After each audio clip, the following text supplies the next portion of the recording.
Hola, and welcome to the Overly Animated Podcast, where we take animation seriously. We talk everything animation here, including Rick and Morty, which we'll be getting into today. I'm Alex Bonilla, your host for this week's edition of the Council of Overly Animated Rick Hosts. Still workshopping a name, so don't worry, that won't be permanent. But here, our contestants will compete for who has the best opinions about the latest episode of Rick and Morty, Pickle Rick. For more discussion on the episode, you could always find our initial recap pod, which is available on overlyanimated.com, on iTunes, or on your preferred alternative podcatcher. However, none of the people on this show have given their thoughts on the podcast so far, so it's not necessary that you have listened to the previous one to enjoy this thing, or whether it ends up being a masterpiece or a train wreck, who knows. But let's introduce our Morty testants. First, we have April Collins. Hey! And we have Michelle Anderer. Hello. And we have John McKenna. Hi, everybody. So, these three contestants will be graded today on accuracy, eloquence, how well you defend your position, and uniqueness. And we'll also be giving bonus points this time around if you can successfully rebut or argue against someone else's point. And obviously, we will see if we have any hot takes that will obviously help your chances in this game of random points. So, are we ready to get down to business? Let's do it. Let's see what happens. Yeah. So, we'll begin with our opening round. First, talking about our general impressions of the episode. If you want to give a grade to this episode, anywhere from A to F based on your arbitrary scales, explain how you got to that decision. We'll start with April. How did you think of Pickle Rick this week? I'm giving this episode an A. So, just a straight A. And any reason behind that? Oh, sorry. It cut out, so I was like, oh no, did I leave? I'm giving this episode a solid A. There were some parts that seemed kind of slow for me, which we'll kind of get into later. But for overall, I really enjoyed this episode. It was a lot of fun, really crazy and extremely dark. So I'm into all of those things. Okay. Hitting all the important points early. Michelle, how would you grade this episode? I was kind of torn between B plus A minus range. I think for me, based on how the season quality has gone, there has not been a bad episode so far. All three of the first ones have been really strong, but I think this one didn't have as many incredibly to me funny moments. The content was very solid, but not as many things stuck out as being oh, that was such a good gag, or that was such a good line. So yeah, I'd say somewhere between a B plus and an A minus. Okay. And John, well, how would you grade this episode? It's a solid A minus. I loved how, for the first time, we actually had a Rick and Morty episode where Rick was in the A plot and Morty was in the B plot. They weren't all in the A plot or the B plot. So I thought it was pretty interesting just to see Rick on his own without Morty, and Morty on his own in a family therapy session, which wound up being about Rick. So you got to sort of see that sort of what are they like without each other? And with the great pickle action scenes, the plot of the government building that seemed to come out of absolute nowhere, and the fact that you got and the fact we had a therapy session, which actually did sort of reveal a little bit about the family's relationship with Rick, Beth's relationship with Rick, and how the kids are sort of, off to the side, even though it was meant to be for them. It was a really fun episode. That's why I put it in the A minus range. Okay, very good. So, we'll give April 2 points here. Not the too concise of an explanation. Michelle will also give 2 points. Good explanation, but wavering between B plus and A minus, not good. You need to have a more solid take here. Oh, you do? Yeah. Never my strong point. Yeah. So just 2 points, and John will give the full 3 here. Very solid explanation to the point, and did hone in on some specifics as well that we will be talking about in the rest of this episode. But good answer by him. So 3 points for John, 2 for April and Michelle so far. But now let's drill down into more of the specifics. We'll start with the MVP of the episode. Which character stood out the most to you this time around? Let's start with Michelle first. Oh, this is gonna be bad. Okay, I'll just pick one because this was hard for me. I think we learned a lot about Beth this episode, which I was not expecting. I don't think she's been a character that's been like super fleshed out in B plots very often, like on her own.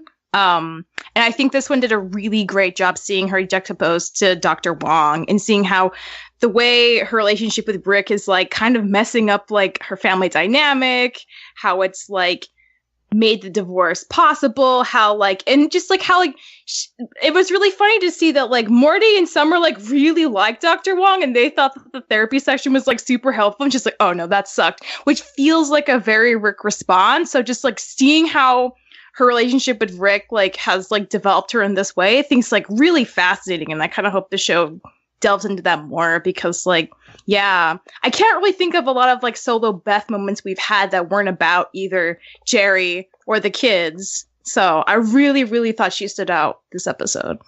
Okay, good. Yeah, Beth was definitely a superstar of this episode. I agree there. Let's go to John. Who would you say is the MVP here?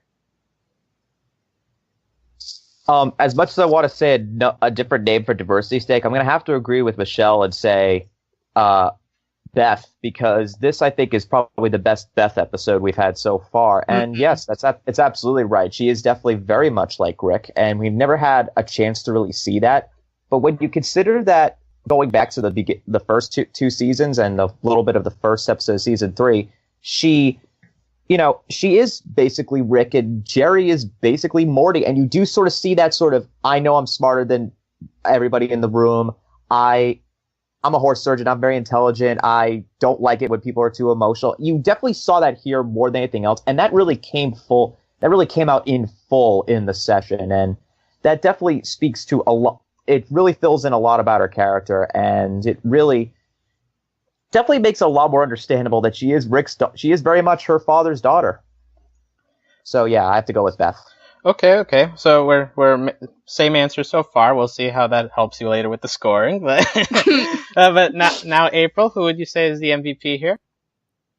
Oh, you're gonna be so mad because I also put Beth down as well. While I did very much enjoy like perfect Jaguar, score. Yeah. Perfect score. Everyone gets full points. No, I definitely agree with everyone. Like this was a Beth episode. Like if I would have to say like what was like the main plot and then what was the subplot of this episode, probably Beth is like the main plot, just because you're getting like so much of her character that we haven't seen before.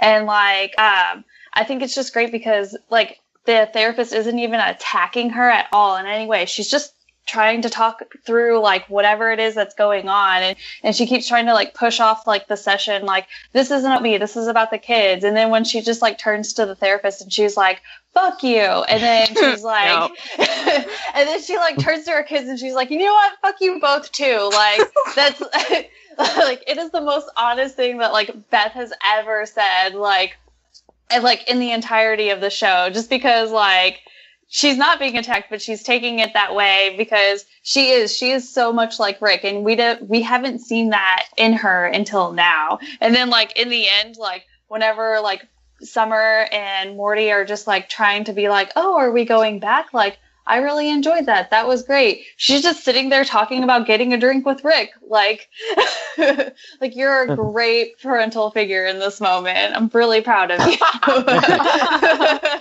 Jay. Okay, very good. I probably would have also gone Beth in this situation, so you're all getting a point because that is the correct answer here.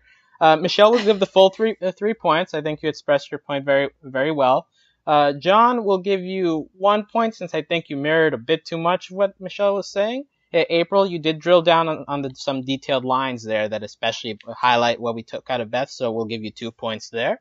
So Yes. Now we'll move on to the lightning round. First, we'll focus on what do you think was the funniest line to come out of this episode. Let's start with John. What is your candidate here? I have to go with the evil British dude, who's voiced by Peter Chernowitz. It was, he is an animal. You are an intelligent pickle. We could do business. That's a really good line.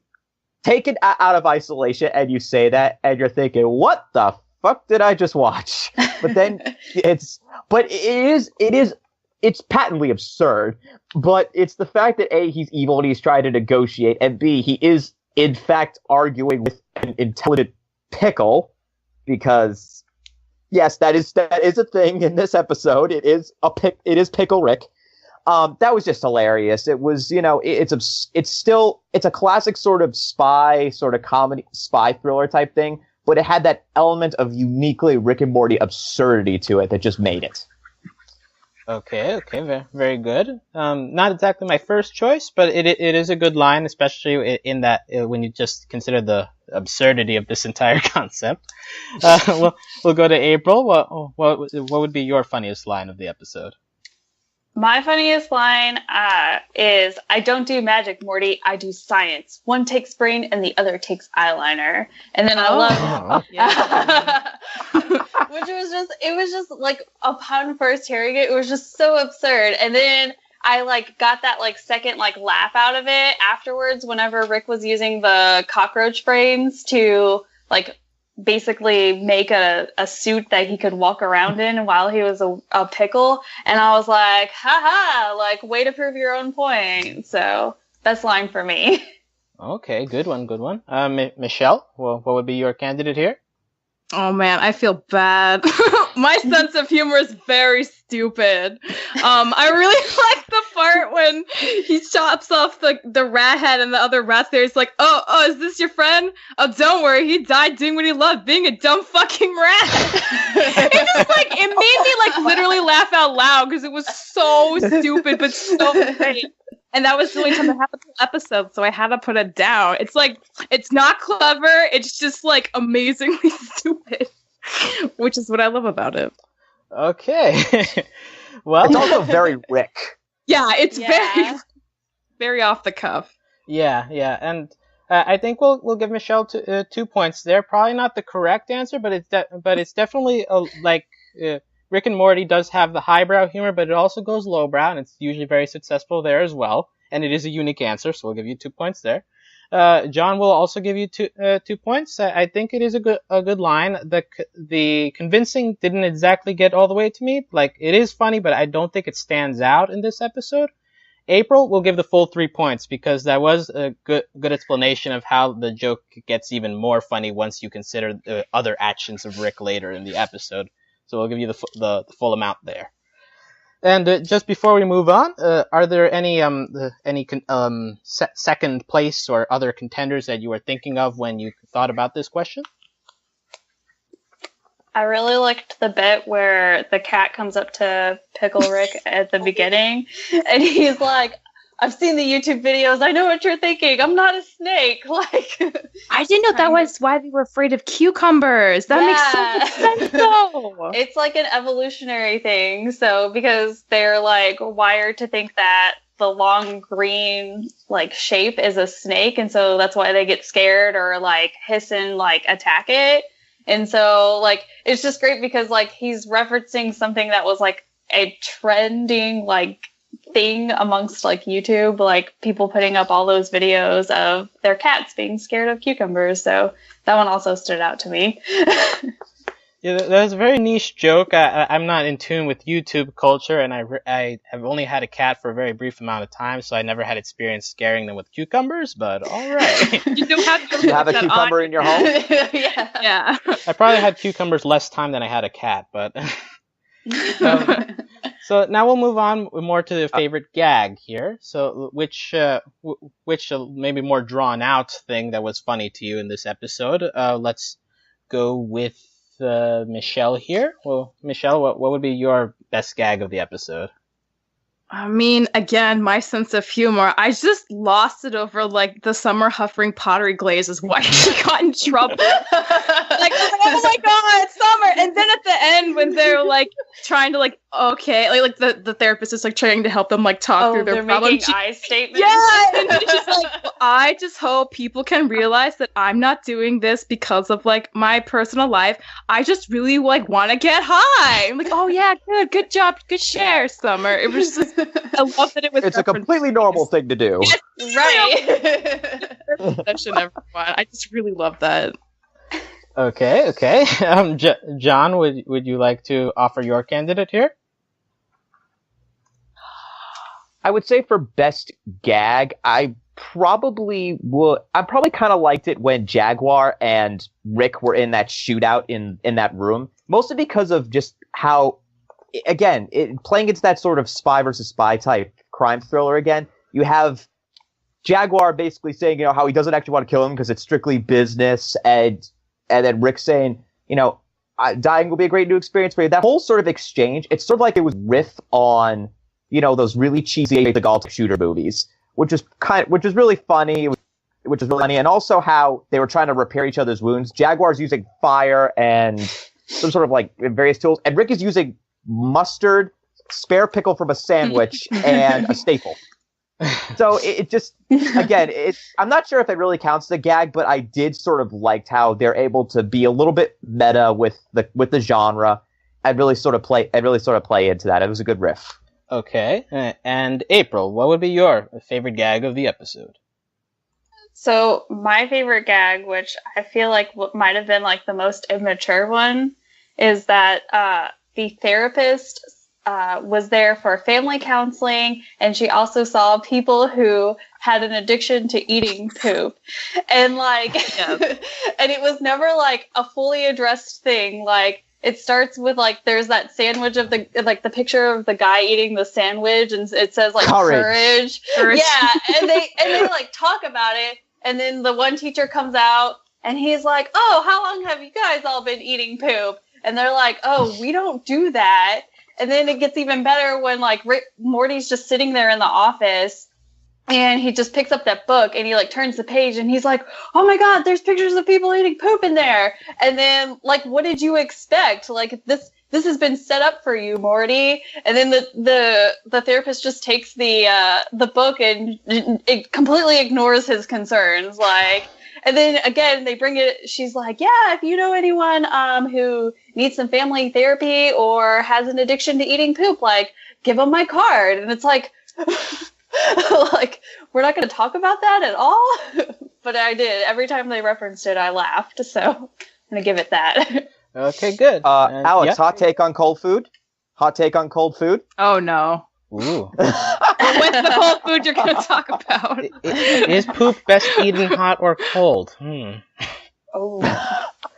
Anybody have experience? It depends on Anybody? if you actually like it. Yeah. I don't have a opinion on this matter. So, and I'm not even going to try and begin to start an opinion on the matter by trying to do like justifications like, "Oh, well, if it's like hot like melted chocolate, then that's one thing," or "Nope, we're not going to do that." So Okay. I mean, I was referencing pickles, but fine, we'll go right to poop. I mean, it is the Rick and Morty. Might as well go all the way to the deep end.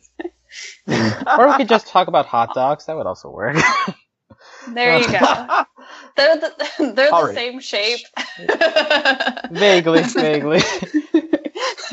So a likely very different taste. What? What? I said a likely very different taste. Oh, different. Yeah. I was worried you said similar. I was worried. Oh, yeah, I was worried about that too. That's why I was like I had to take a moment and be like, "Wait, what?" Oh. So I think you all get 3 points. I think you all went really different directions, and you all explained your reasonings very well. Before we move on to the next thing, just the side question that you might be able to get a bonus point out of. The actual gag of just Rick being a pickle in this entire episode, does it work for you? Yeah. Let's start with Michelle. Does Rick being a pickle, is that a successful gag? Yeah, I was not expecting to be into that. Because, like, it kind of bugged me in the Tiny Rick episode when he kept being like, "I'm Tiny Rick." I'm like, yeah, I know. You said that like 5 times already. But it really worked for me here. And he doesn't say it like all the time. I feel like it's like a decent amount like sprinkled throughout the episode, but it's not like overbearing. And the fact that he evolves, like he goes from just like being at the mercy to like the sun and the cat and the rain to like figuring out how to poke brains with his tongue to like make a body for himself and like getting to the actual therapy session, which was like pretty amazing to do in like, I don't know, maybe an hour. So yeah, it worked really well for me. And like, even though it got like real gory, it was like kind of cool. I was like into it. It's like, yeah, look at this badass Pickle Rick, just like killing all these rats and stuff. I thought it was really, really funny. Okay, April or John, any disagreements there? It's No. Pickle Rick. Right. Well, my favorite part about it is like there was so much hype for like this Pickle Rick thing, and then at the beginning of the episode, it's like exactly what it should have been. He couldn't do anything. He was just literally at the mercy of like everyone or everything. No one was impressed by it at all, and he was expecting. Yeah. He was like, "Yeah, but look, I'm a pickle," and Morty's like, "Okay, like."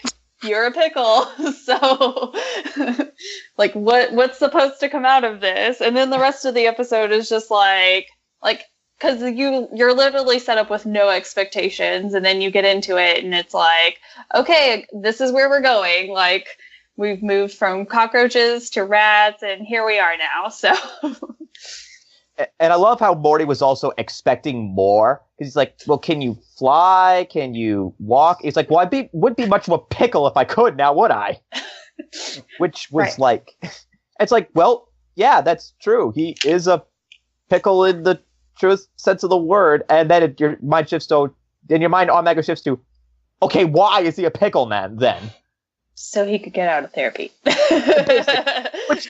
How it shows how much he hates therapists if his one reaction to how do I get out of therapy is I'm going to become a pickle. Like, how long did he sit there and think about it? Like, where he was like, probably okay, not that long, even though. Or like, because I'm just like I'm imagining him like sitting there being like, oh, like Beth signed us up for therapy. Like, how can I get out of this? And then just being like, okay, I'm gonna turn myself into a pickle, and then like that was it. Yeah, because one thing he said was like it was a challenge for me, which it kind of was. Like he had to like figure out how to like get a body and like control his environment from being in a very like incapacitated state, which I can see for somebody who's like as brilliant as Rick, that being like a very fun brain exercise, which is actually brilliant. But yeah, that's part of why I liked it too, because he does evolve a lot over time, and he's not just like a pickle. He gets to like have a body, and he like made a crazy contraption that like sticks new arms and legs, and I'm like, how long did that take? How did he do that before he had arms and legs? Just like so many questions, but I bought into it.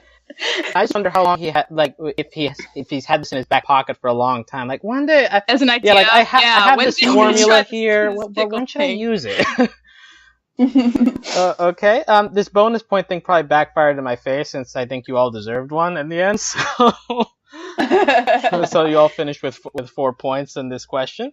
But we'll go to the last question of the lightning round here, with also a backfiring, since I don't think we're being that lightning in this this round. But rank your guest stars here. So we have Susan Sarandon playing Dr. Wong, the therapist / coprophagia treater. We have Danny Trejo as Jaguar, and Peter Serafinowicz as the director of the compound, or wherever Rick is stuck. Let's start with April this time around. How would you rank the 3 guests here? So my ranking is going to be. I thought a lot about it, and then I've changed it a lot as well. So bear with me.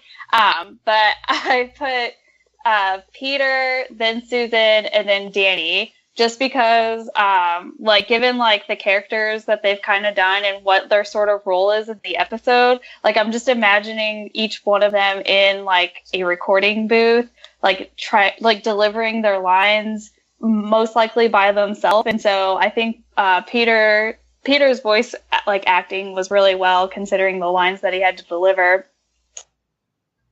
Susan's were good.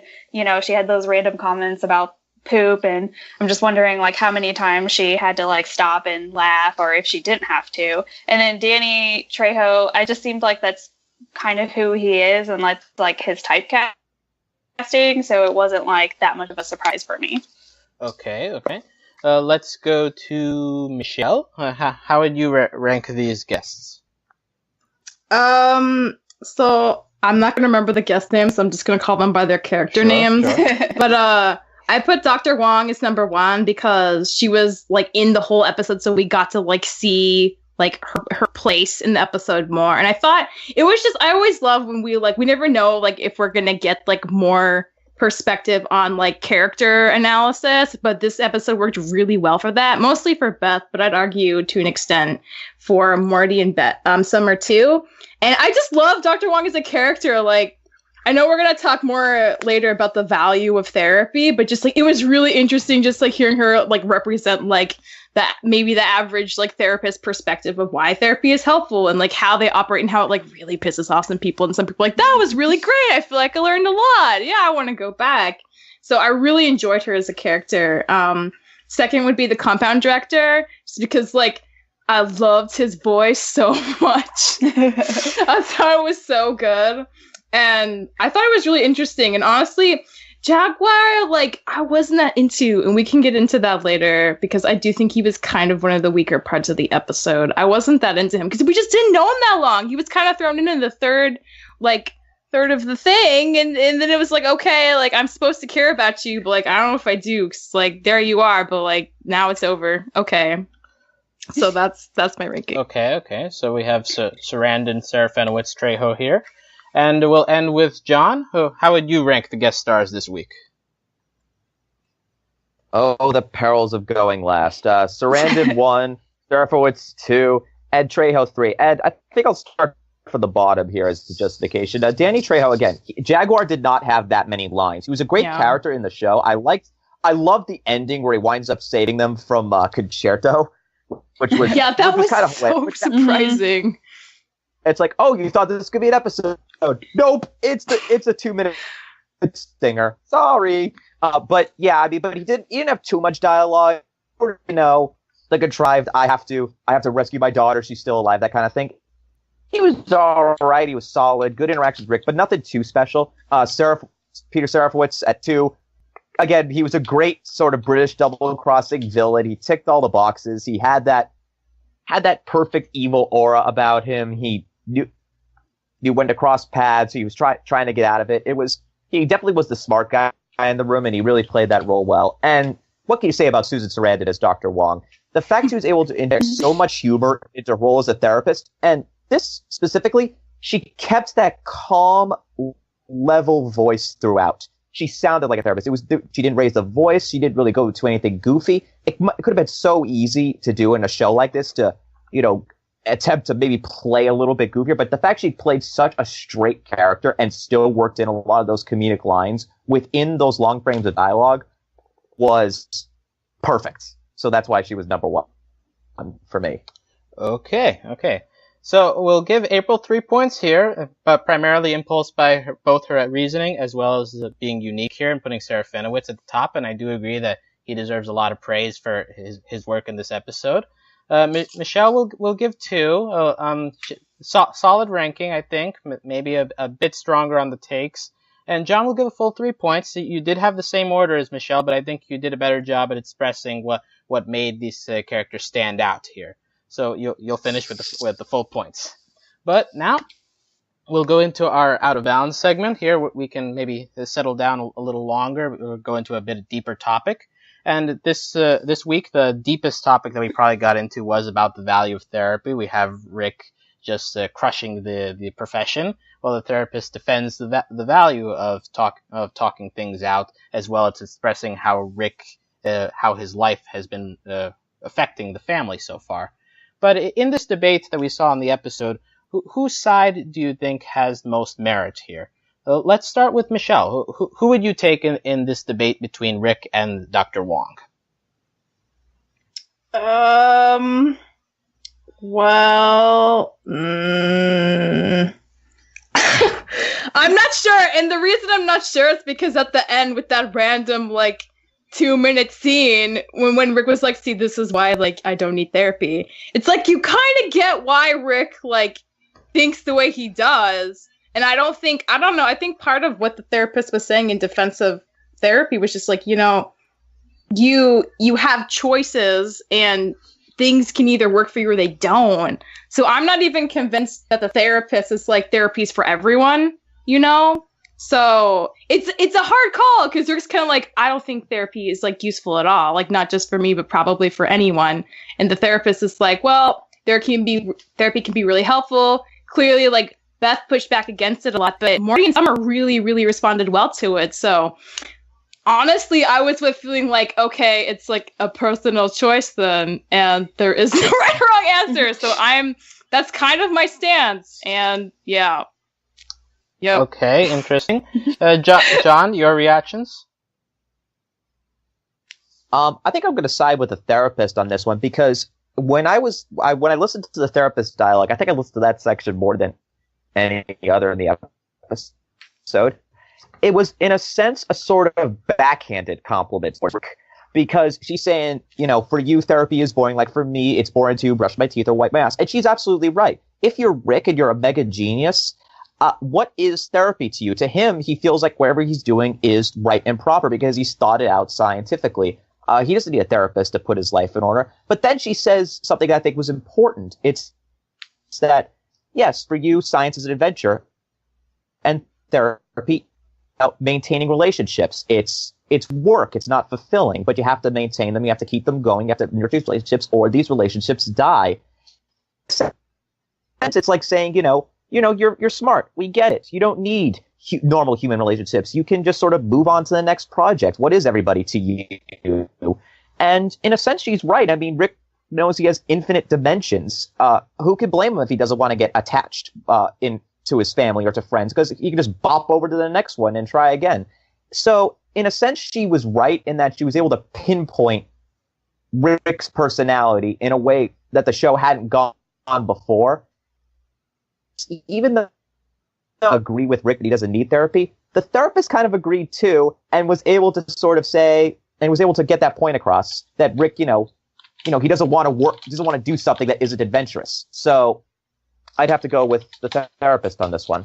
Okay, so far we have one for the therapist, one for I don't know. April.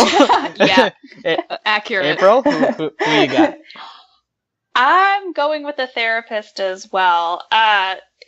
She makes a lot of she's bringing a lot of light to the situation of the family, especially with all of, I guess, the character development that we got out of Beth from this episode, and even with Rick, she, he's like, oh, I'm a scientist, I don't need this, I create, I destroy, this is what it is. And and to his point, she's like, oh, okay, yeah, that's what you do, but there's more to just creating and destroying things. You have to maintain, you have to clean them, you have to repair them, and yeah, maybe that's not an adventure for you, and that's not your cup of tea, but even before that, she points out how Beth's relationship with Rick has impacted her, the family dynamic, because I mean, I'm going to go out there and say Beth is sort of the outside of Rick, and Beth is the matriarch of the family. She's the one who's in charge. So she's the one that sort of created this, dynamic between not just her and Morty and her and Summer, but even the destruction of her relationship with Jerry, because she sort of sees how Rick, excludes himself. He's not really a part of the family, but yet he is. And so then she's just okay, well, I see that, so I'm going to sort of mimic that to my extent. But what Beth doesn't really understand is that she's not Rick. So, if she wants to have, successful relationships in her life, then she's going to have to, repair, maintain, and clean. Whereas Rick, therapy's, she was right. Therapy's not going to be, resourceful for him. So, there's no point in, him going there. But if she wants to have a good relationship with, her children especially, then it might be something that's worth exploring. So therapy win for me. Okay.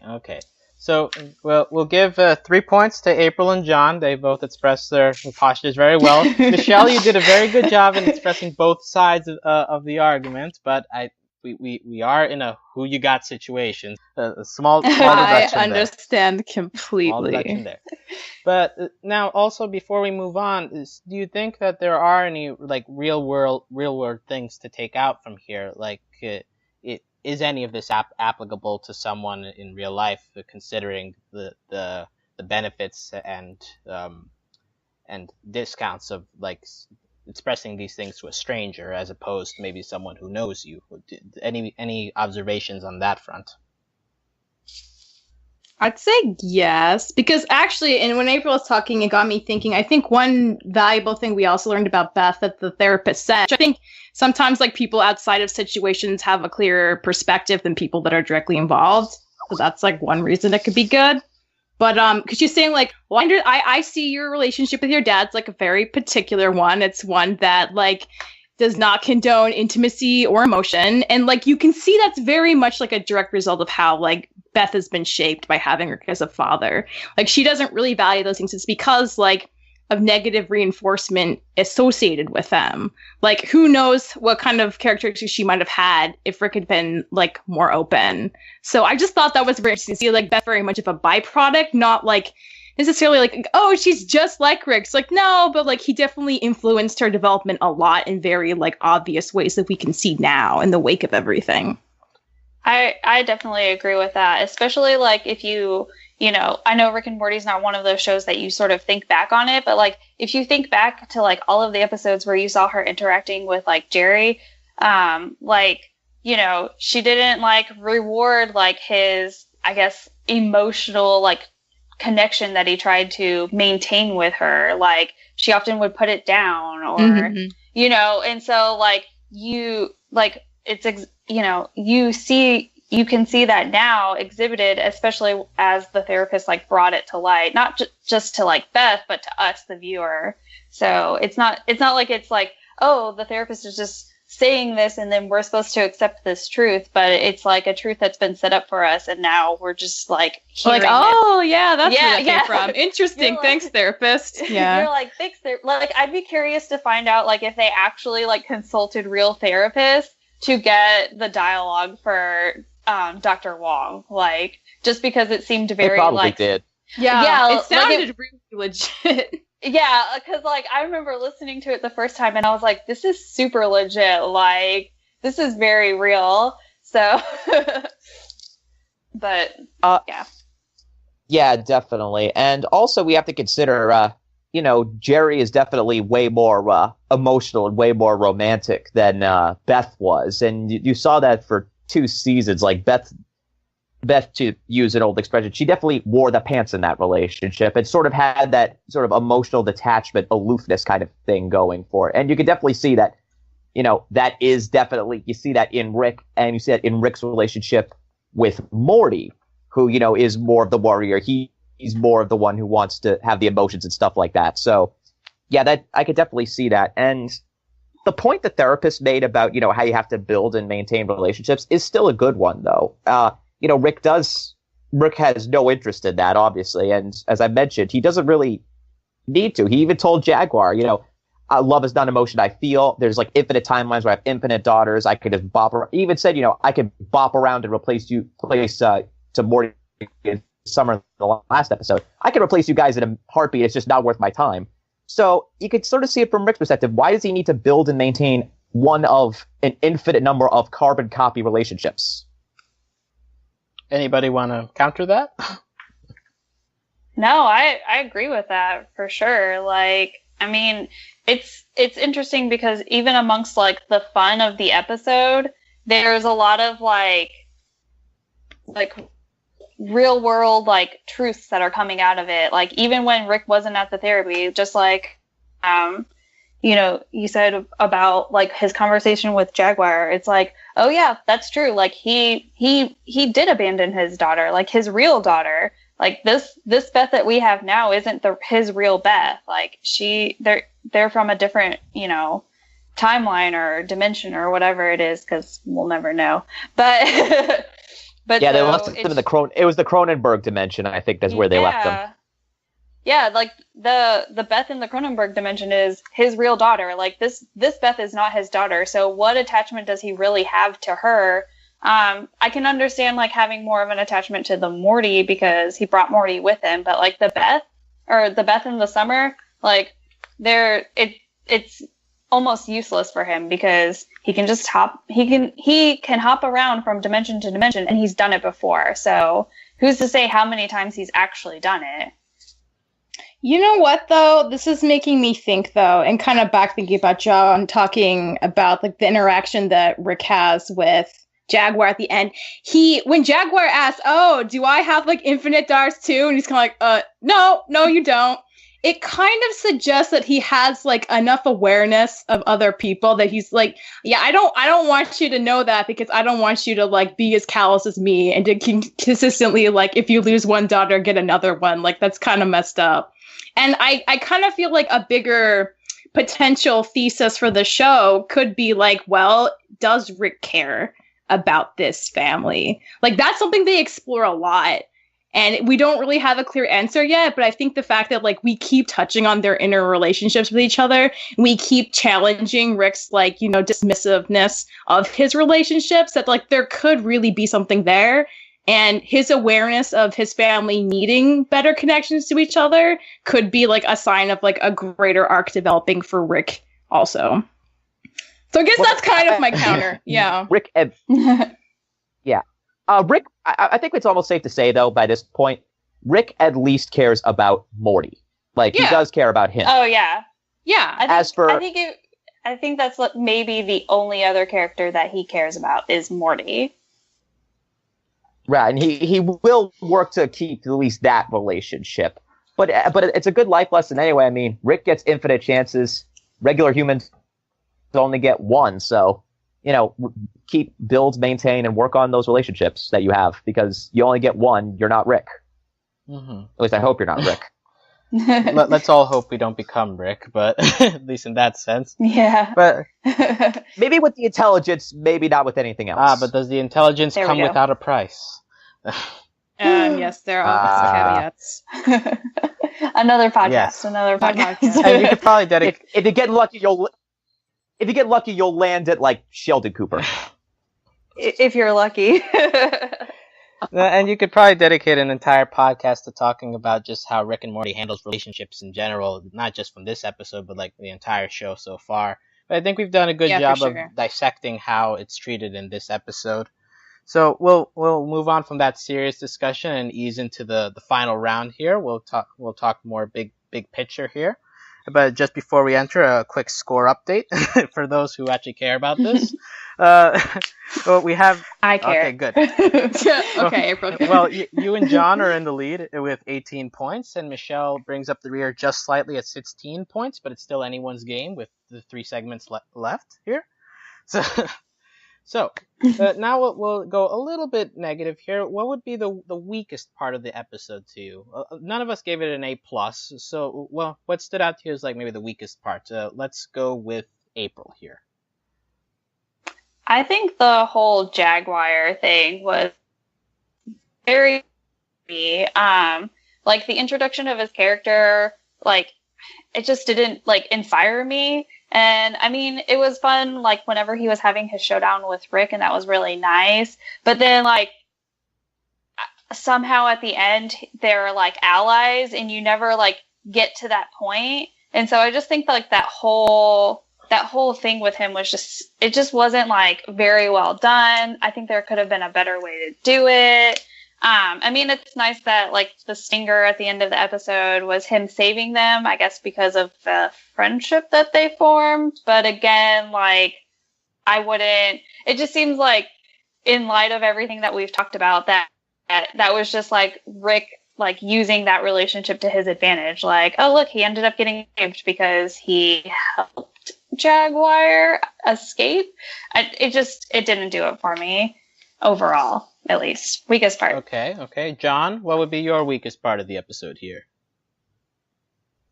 I think the weakest part for me was that for a show that does so well with subtlety and just sort of slipping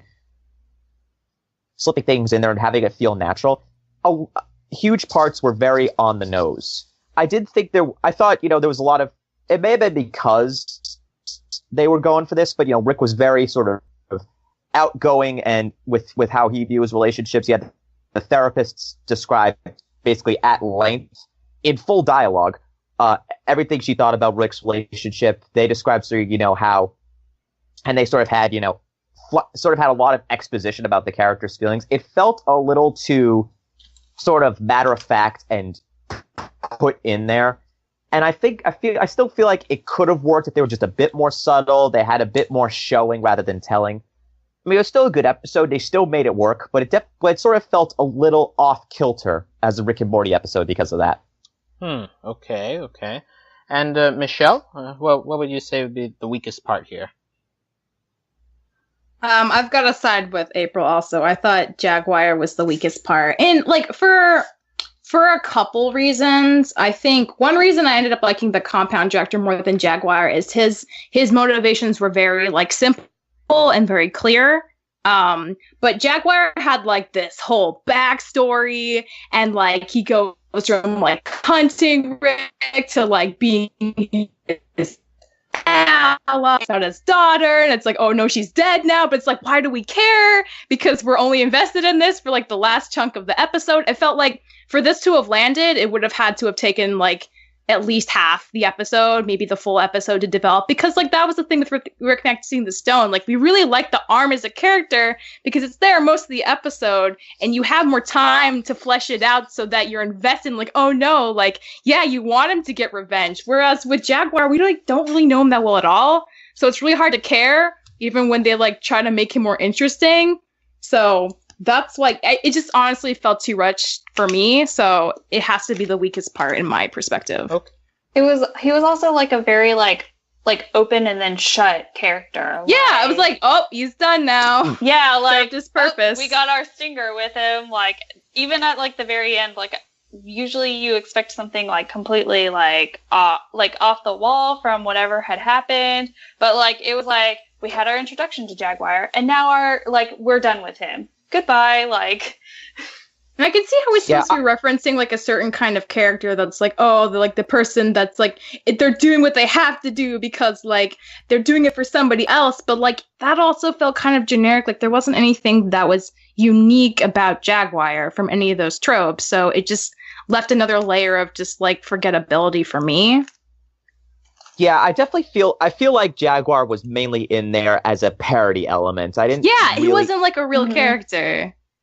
Yeah, I do agree that, you know, he could have been a lot stronger, but at the same time, I deferred a little bit just because I kind of understand why they couldn't really leave him, couldn't really give him much, because you only had 30 minutes, you had an A plot going, you had a B plot going. If they tried developing him more, it would have just gotten a little bit too muddied, I thought. That was the thing, though, because then they gave him the backstory. Like, if they had kept his character as simple as, like, the therapist or as the compound director, very clear, simple objectives, like, I feel like it would have been easier to get into him. But because he was more complicated, the lack of time was actually, like, it hurt his character in that sense for, like, my viewing anyway. Mm-hmm. Yeah, I guess I was sort of looking at it from the parody perspective. It's like, okay, this is definitely a sort of Steven Seagal movie. Here's the evil villain. Here's the hero shooting up everybody, and here's the guy with an axe to grind. We're checking all the boxes. Mm-hmm. Okay, so we agree that Jaguar is a pretty one-dimensional character here. Before I announce final scores, does anybody want to discuss John's assertion that the lack of subtlety was something that that harmed this episode, especially considering the title was Pickle Rick? Are we expecting subtlety in just like from the title alone? I mean, not really. Not really. I think, like, especially because I think with, like, the first episode of the season, everything seemed very straightforward with that. You know, we touched and addressed a lot of, like, older plot lines and sort of closed them out and everything. And so even, like, with, you know, Rick Mancing the Stone and everything like that, like, even that episode it seemed more straightforward than they had been ever. And so the fact that we ended up getting very straightforward in Pickle Rick was not, I mean, I don't think it hurt it. I think it like helped play into it a lot. And so it's another one of those things where like with this season, you really don't know what you're going to get, except that they've told us this is going to be the darkest season ever. So Mm-hmm. Yeah, I will say there was subtlety. It was just like in the character interactions and like mostly in like the therapy session. That's when you got like little tidbits to think about, like, oh, maybe this is why Beth is the way she is, stuff like that. But in the actual plot, it was like pretty straightforward. Like, Rick's the pickle. He's gonna get up to shenanigans. Okay. And that's exactly what happened. But like, it didn't feel like frustrating. It just felt like, yeah, it's like about what I expected. Okay, John, do you want to make a defense? But it's like the take. Well, my defense is like in the past, whenever there's been sort of a big sort of takeaway, a character development takeaway, a thematic takeaway, it's been sort of it's worked into the plot. It's crafted in the dialogue, in the lines. It doesn't jump right out at you. You see it being played out. It's shown rather than being told. I felt like in this episode there were just very long dialogue stretches where it felt more expository than they were in the past. I didn't really get an exposition tone from Rick Mancing the Stone because, again, when they were having problems with the divorce, it was worked through other methods. Morty worked it through Armathy. Summer worked it through her relationship with what's the guy's name? Yeah, what's his name? What's the guy's name again? Hemorrhage. There we go. It's worked through hemorrhage. This one felt it was almost, throwing it right out there, having it there, explaining it so that the viewer knows it exists without any subtlety. That's what I was going for. Yeah. Can you expect subtlety from an episode called Pickle Rick, in which the lead is Rick is a pickle? No. But even in obvious episodes like that, they still work. They still are able to weave the plot through rather than just have it as a big blob in certain points. Okay. So we'll give you two points. I don't think that's the weakest part, but I will give that you made a satisfying defense of your position here. We'll give April the full 3 points, and we'll give Michelle 2 points. I think April did a little bit better in explaining just why Jaguar doesn't entirely work in this episode. It does definitely feel like they are just working toward like that final gag, and since it seems that's one they had pretty early on, judging from it being even in the intro, like tricking us all into believing it was something important. But yeah, so we'll move on now to just judging this episode based on the other 2 episodes of season 3 that we've had so far. We had, as already mentioned, the Rick Shank Redemption. We've had Rick Mancing the Stone, and now we have Pickle Rick. So how would you rank these episodes from best to worst so far? Let's go with John first. How would you rank them? Of those 3, I'm putting this in the number 2 slot, just above Rick Mancing the Stone and behind Rick Shank Redemption. Despite my comments about it being too expository, it was still a really good episode. You saw Pickle Rick. And also the fact that he was able to build a whole body was great. The interactions in the therapy room were great. It's not as fun as Rick Mancing the Stone, which was a great start to the season. But it was a little bit better than Rick Mancing the Stone, just because it definitely moved a lot more forward than Rick Mancing the Stone. It feels like we're gaining more traction in character development. And I feel like it's going to go a lot farther from there. Okay, just for clarification, you have Rick Shank at number 1, or Rick Mancing the Stone at number 1? Rick Shank was number 1. Pickle Rick number 2. Rick Mancing the Stone number 3. Okay, let's go to April. How would you rank the episode so far? I don't know. I always go back and forth because I really did enjoy this episode a lot. It's very much unlike the other episodes, which is like past episodes. And so I think it was really well done. I think this could have gone a lot worse. But as far as like an episode go, because they did so much character development in like one episode, and not just for like, Rick or Morty, but it was Beth of all characters. And then, you see a lot of insight into Rick as well, which is, again, it's so unlike the whole premise of the show, and it's a lot to sort of throw out there, but I think they did it eloquently. And so, plus there was a lot of moments that actually made me laugh out loud, which I appreciate, even if they weren't like big, huge, like bursts of laughter. So right now I'm going to do Pickle Rick number 1, Rick Shank Redemption 2, and Rick Mancing the Stone for 3. Okay, Pickle Rick at the top then. Okay, that's interesting. Also, my fiance really, really enjoyed this episode, and I like whenever he enjoys the same. Yeah, do it. So Counts I as like when points. he enjoys things with me. So All right. Let's go to Michelle. How would you rank the episode so far? I actually ended up ranking them in terms of airing order. So I put episode 1 as the first, episode 2 as the second, episode 3 as the third. And none of these are bad episodes. I just think, like, in terms of, like, my first and second viewing experiences, like, episode 1 was just really gratifying on a purely, like, spectacle level. Like, it was awesome seeing Rick jump through bodies and just, like, seeing, like, the world expand and seeing, like, how, because we were all aware, like, that was the big thing, like, how is he gonna get out of this? And it made so much sense, but they took so much time being like, oh, like, he's gonna, like, get in, like, the guy who's in charge of, like, interrogating his body, and then he's gonna jump to everyone's body, and, like, how long did it take him to plan this? But it was, like, executed so well, and, like, his way of, like, deciding, like, well, who's, like, the most important person? Oh, okay, I'm gonna take your body now. I just, like, thought it was really fun and, like, a very fun idea, and it felt like the thought out craziness of, like, expanding concepts is carried through to season 3. Episode 2, that was the one that just, like, I laughed a lot.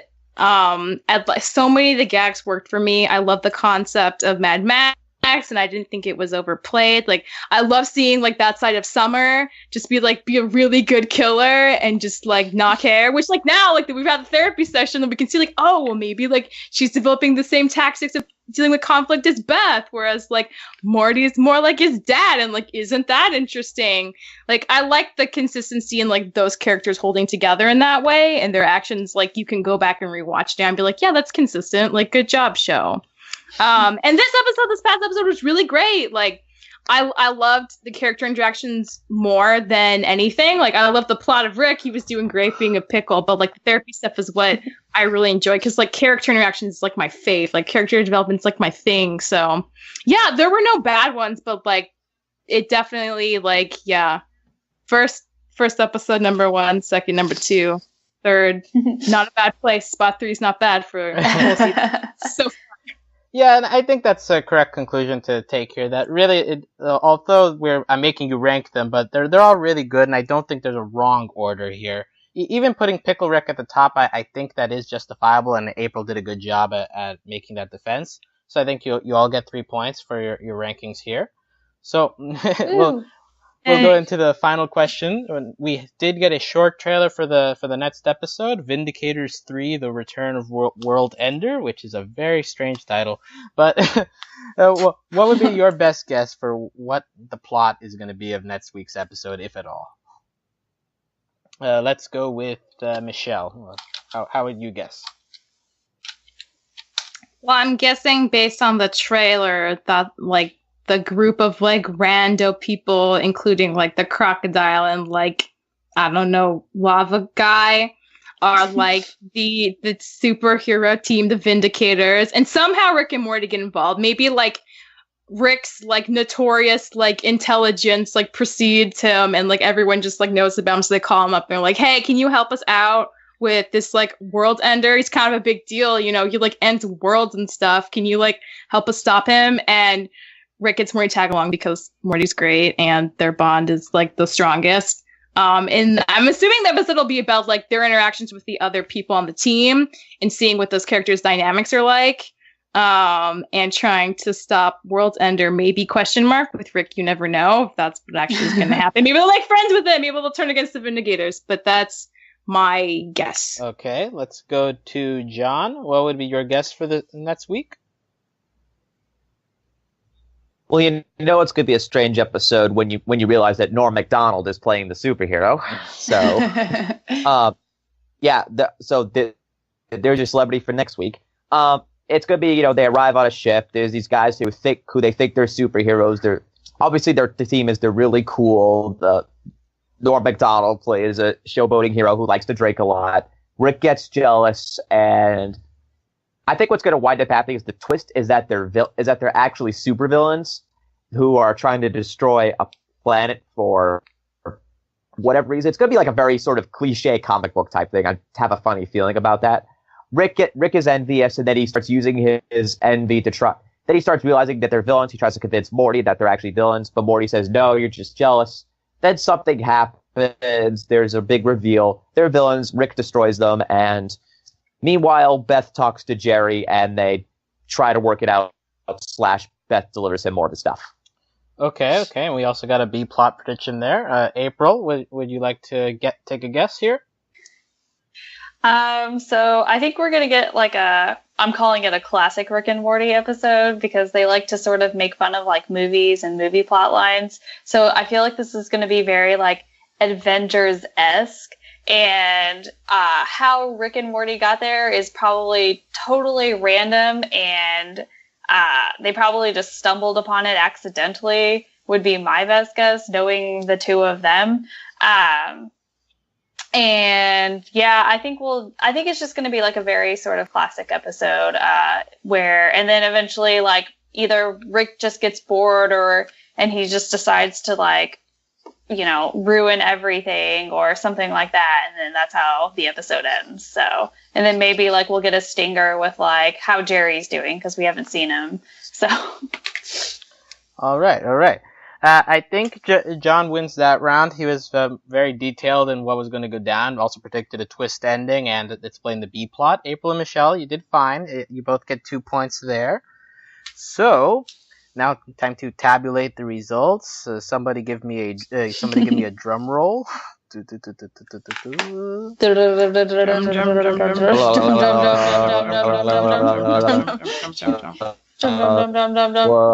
much longer do we have? Yeah, how much longer, man? Okay. Ooh, okay.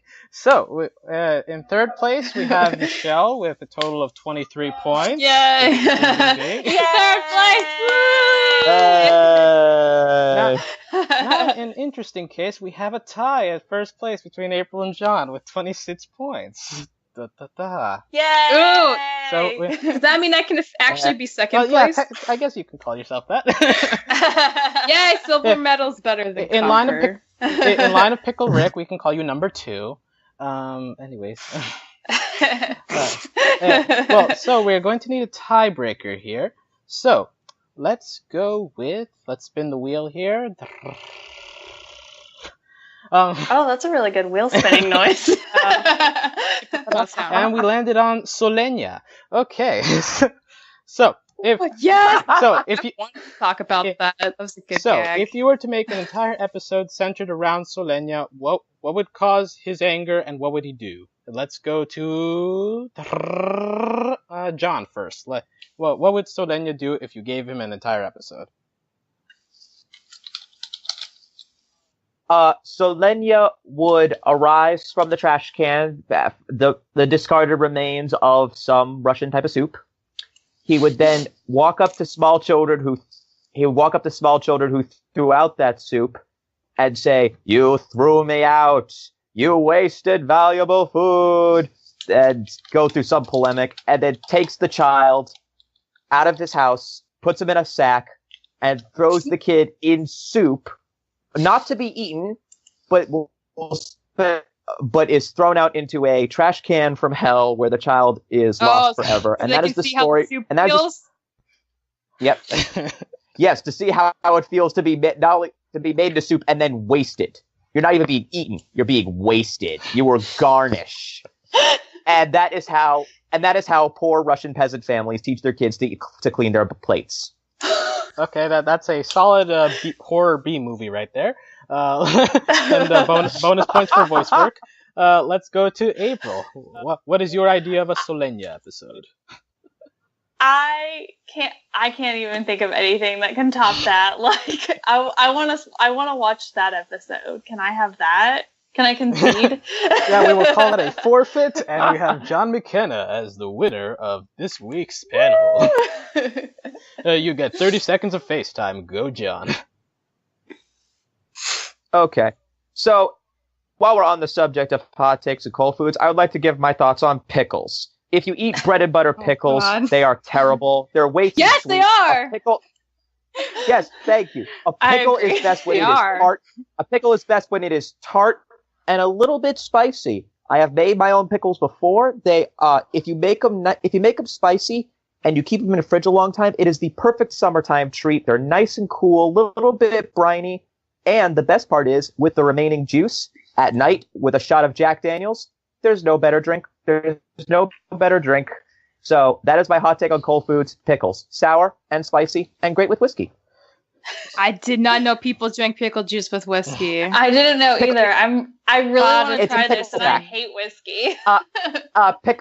It's called a pickleback. Basically, I think the idea is the order depends, but yeah, you do it.